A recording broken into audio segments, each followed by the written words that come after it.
Okay, YouTube, here's the Solvang Trolley. Apparently they upgraded the horse cart with a motorized trolley. So it's not going to be the horse cart, but it's still the same tour. It's just a motorized trolley now.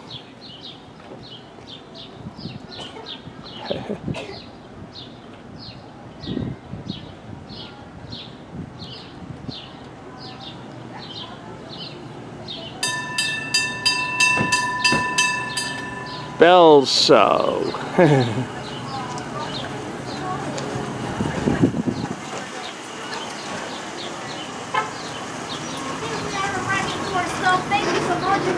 Oh, doggy. Again, hold on to your tickets. So real quick, places that give you a discount with your ticket. Solvang Trolley ice cream parlor, fantastic shakes and smoothies. The Nice Etc. shop, Olsen's Bakery, Wilford's Bakery, the Spice Merchant on Atherneck, and then you got two restaurants that you can enjoy a discount. Here we are on the Solvang motor trolley. The horse-drawn trolley only runs on weekends. Alright, so here we are. Thank you so much for riding the trolley today. Normally, the tour of Solvang on trolley is done pulled by horses. It's been pulled by horses in 1973. However, as of late, the horses have decided to unionize.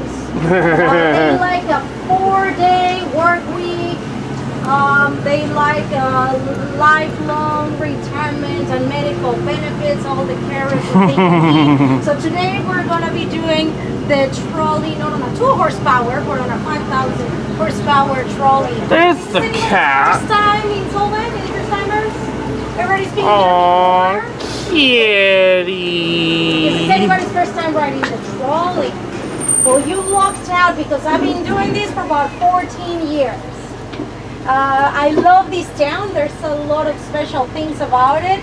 It was established in 1911 by a group of Danish people. The Danish come from Denmark, not to be mixed up with the Dutch. The Dutch come from Holland, also known as the Netherlands. So Solvang is Danish, not Dutch.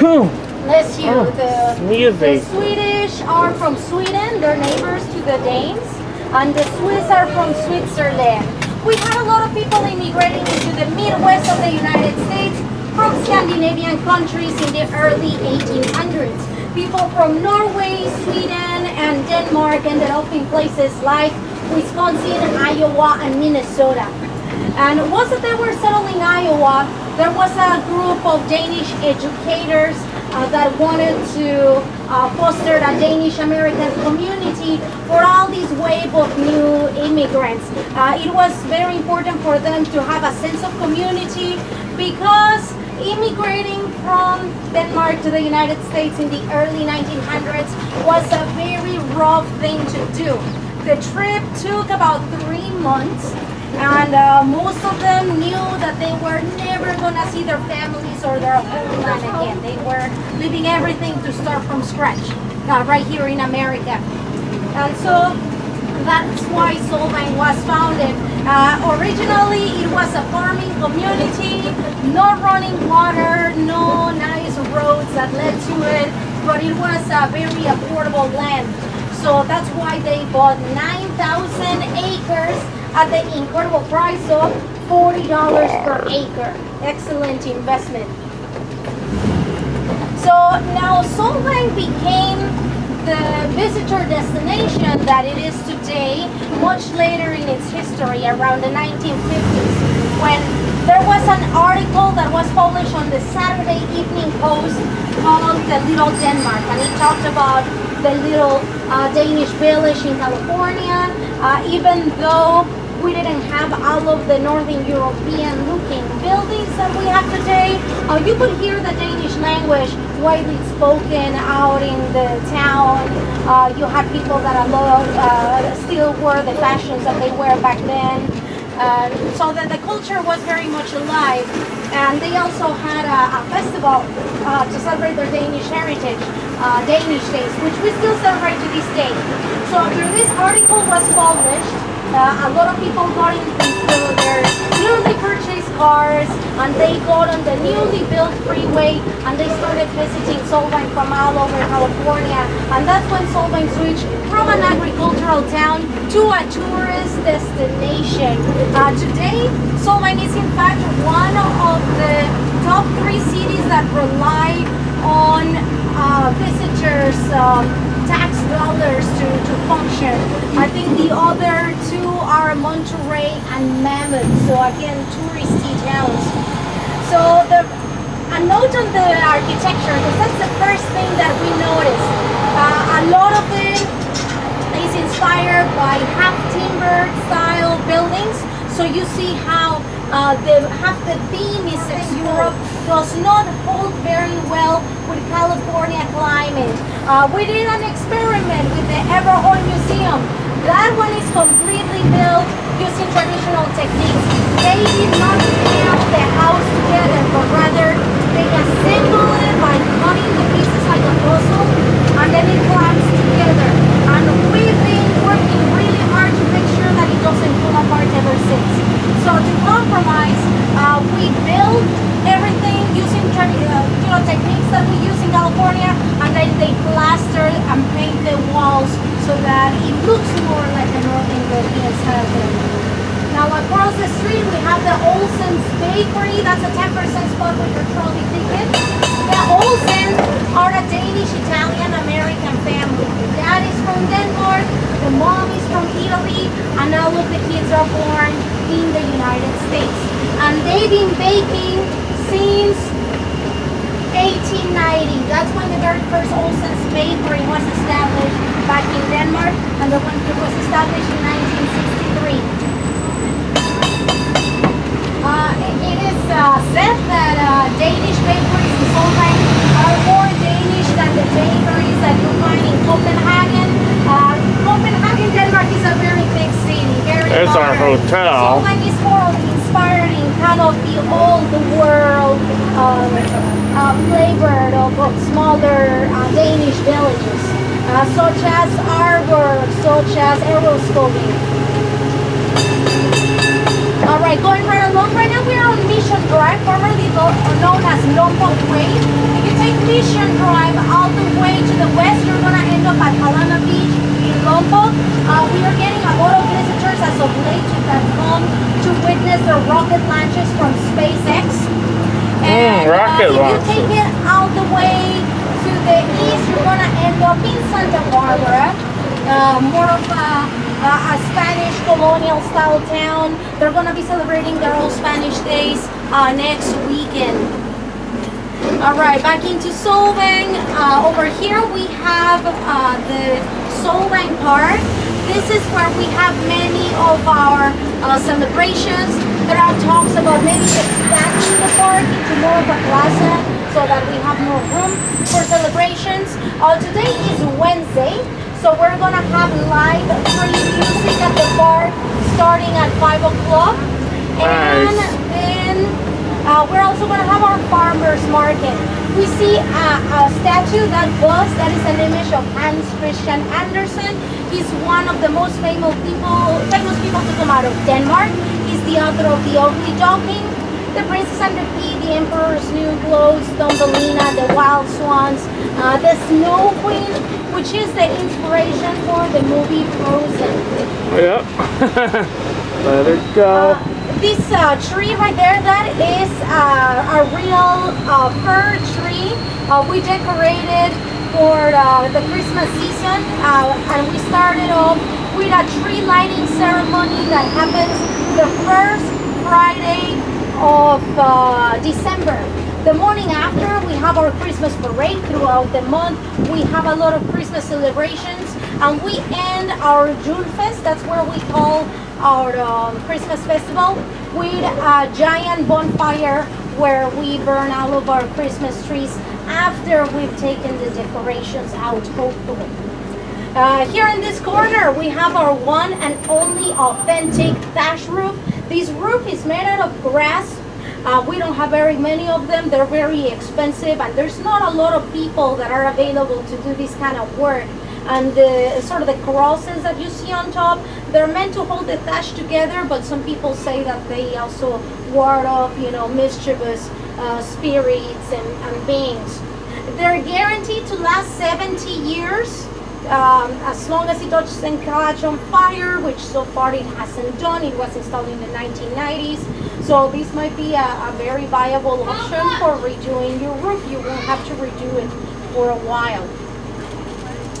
Over here we have Copenhagen Drive, formerly known as Main Street. Everything was built around it. Nowadays you have a lot of shops that are they're built up more with visitors in mind, but these all used to be more everyday shops, so like a pharmacy, a bank, a farm supply store, and as the time goes by, it's been all of those everyday shops have kind of been displaced by more visitor-oriented businesses. This is the Hans Christian Andersen Square. It's being remodeled at the moment. Yeah, it used to have a little fountain and a boat lake that you could remote control the boats from. Unfortunately, it doesn't look like they're going to bring those back, but they are going to bring all of the other shops back. And across the street, you see a replica of the Stock Exchange Tower from Copenhagen, Denmark. The copper tower that you see on top features 4 dragons, and the dragons represent the union of the 4 Scandinavian countries: Norway, Sweden, Denmark, and Finland. Here we see a little bit of our houses. If you live in the downtown area, the houses tend to be built in more of that Northern European style. But if you move towards the outskirts of the town, the houses look more of a pioneer style to mark the difference between the tourist-related commercial district, as we call it, the TRC, and the residential area. Now this house right here, the 405, that is a Spanish-style house. This is one of the oldest houses that was established in Solvang, made in colonial style. You can compare it to the Northern European-style house that you see across the street. So it's really interesting. You have California on one side, and then you have Northern Europe in the other. The housing is super interesting in Solvang. One of the houses that you see over on that street, it was purchased of the Sears catalog for $200. A few years ago, it sold for $450,000, and today it would probably go for about $900,000 or more. Yes, yeah, I'm very sad that I didn't jump on that one at the time. We have a population of about 6,000 people, and only about 10% of that is of Danish descent. That doesn't sound like a lot of Danes. We have a lot of people living here from all over the world, from all backgrounds, but we actually have more Danes living here than we ever did in our history. As we turn around, we are living behind the Santa Ynez Mountains that once belonged to the Ronald Reagan Ranch. In fact, I believe a lot of it is still part of the Ronald Reagan Ranch. Local movie personality, later on became governor of California and president of the United States. Going right along, before the Danish and the Spanish, we already had the Chumash, our local Native American tribe. This building right here, the Hotel Cork and the Crab House, this is part of the Chumash Enterprises. That is the group that owns the Chumash Casino. It's right on the reservation for the Chumash Band of Indians, our local Native American tribe. The Chumash also host a powwow on the first weekend of October, and they are working on a cultural center that is due to open this winter. Behind this windmill, you can see a replica of the round tower from Copenhagen, Denmark. The original is 3 times as tall and has the oldest working observatory in Europe. This one doesn't have a real observatory. It'd be interesting if they turned that into housing. I would be down to live in the tower. And over here we have the Jensen's Copenhagen Square. that was the very first commercial building made in Scandinavian style. After that one, everything else kind of took the Solvang look. And over here we have our oldest bakery, Bergholm's Bakery, established back in 1951. That family has been baking for about 3 generations. Many of them, the older bakers, the grandparents, they were members of the baking guild in Denmark, and they brought their craft with them. Behind this parking lot and this building, we have the old Santa Ynez mission. The mission was built in 1804. So about 100 years before the Danish got here, we already had the Spanish. It's open all day if you want to see it. It's got a rose garden, a convent, a cemetery, and a museum of California missions. Here we have the Chunks Burger, and if you come here, you get to see a fountain of the Little Mermaid. There's a Little Mermaid statue out in Copenhagen, the capital of Denmark, by the sea, and we have a fountain to also kind of bring a little bit more of those Danish elements into town. Over here we have the Hans Christian Andersen Museum on the second floor of the food loft. It's going to be open until 7 o'clock today.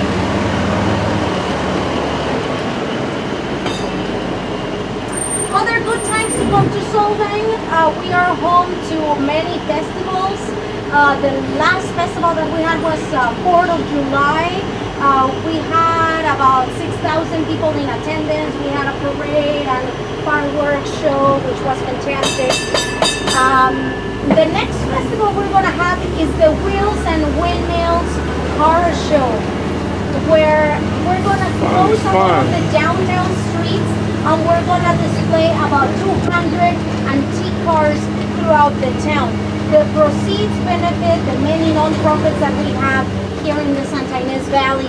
Solvang is part of what is known as the Santa Ynez Valley, which are Solvang, the Danish town, Los Olivos, which is the Victorian town, Santa Ynez, the western town, and then you have Buellton, which Buellton is known as the traveler shop because it connects the 246 with the 101.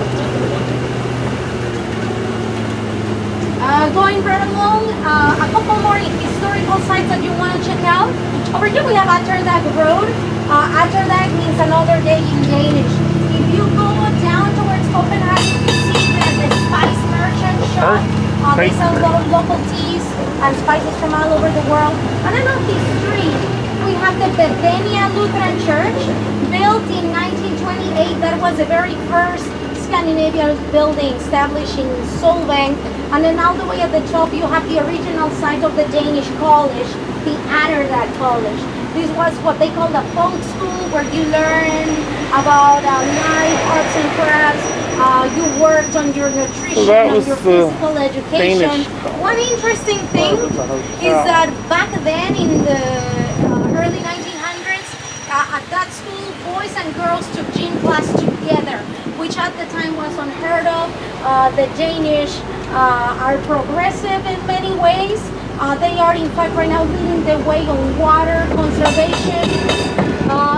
Many of the techniques that we use here in California to preserve our water were originated in Denmark. And Denmark is particularly interested in preventing climate change because as an island, they're one of the very first places to food if that were to happen. Going right along, other Danish days, the third weekend of September of every year. That's when we celebrate the anniversary of the town. We close Copenhagen Street off and we have Danish folk music and dancing, an Evoskiver eating contest, a Viking reenactment. A note on the Evoskivers, 3 little pancake balls covered up with jam and powdered sugar. If you want to try them, make sure that you stop by a Danish restaurant before you go back home. We have an Evoskiver eating contest where you need to eat as many of them in 5 minutes in order to win. The current record is 36 Evoskivers in 5 minutes. Most people need 3 Evoskivers in 5 minutes. Next up, throughout the month of December, make sure that you come by and visit us during the June Fest, our Christmas celebration. Going right along, there's another place that you guys are welcome to check out, the Everhoy Museum of Art and History. So the Everhoy is not Solvang's oldest house, but it is the most traditional Danish style house. It's completely handcrafted from the ironwork to the painting on the walls. It's open until 4 o'clock today. And inside you can find original pictures, costumes, documents. You can learn about Danish arts and crafts such as bobbin lace making. You can learn about paperclip. And right now they have a wonderful exhibit on photography from Iceland, and it features a lot of elements on Icelandic culture, what it's called as the Lapps, the nomadic people that live there, the Sunni. A dove.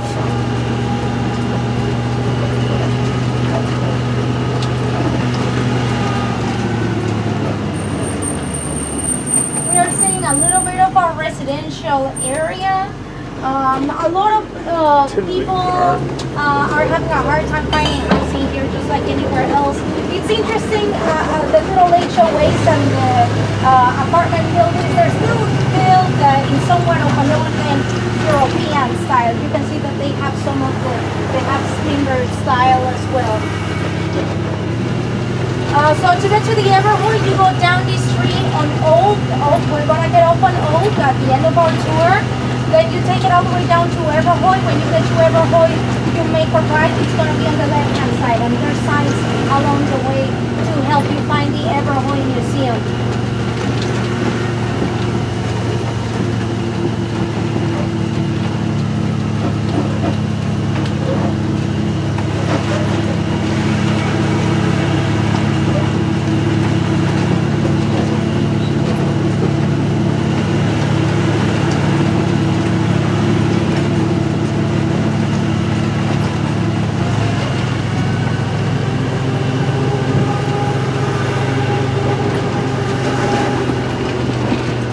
Going right along, you're going to see our fire station. Today our fire station is run by the Santa Barbara County, but Solvang used to have a volunteer firefighting force. Many of the young people that grew up here in Solvang in the 1970s and 80s got to be firefighters as well as part of their growing up. And over here we have our tiny, teeny city hall. This is where we have our council meetings twice a month. We have a population of about 6,000 people today. Many people think that Solvang is an amusement park, but we're a city like any other. Over here we have one of my favorite venues. This is the Solvang Festival Theater. An outdoor theater like the ones in the Renaissance. When you come here to get to watch live plays under the stars.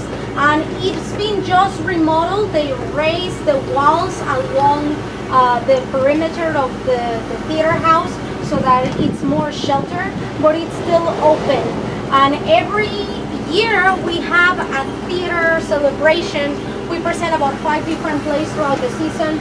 This year we have 2 concerts and 2 plays because our season is a little shorter because of the remodeling. We are gonna start in a couple of weeks with Into the Woods. It's gonna run for a couple of weeks, and then we're gonna finish with Local Gardens, which is All right. play.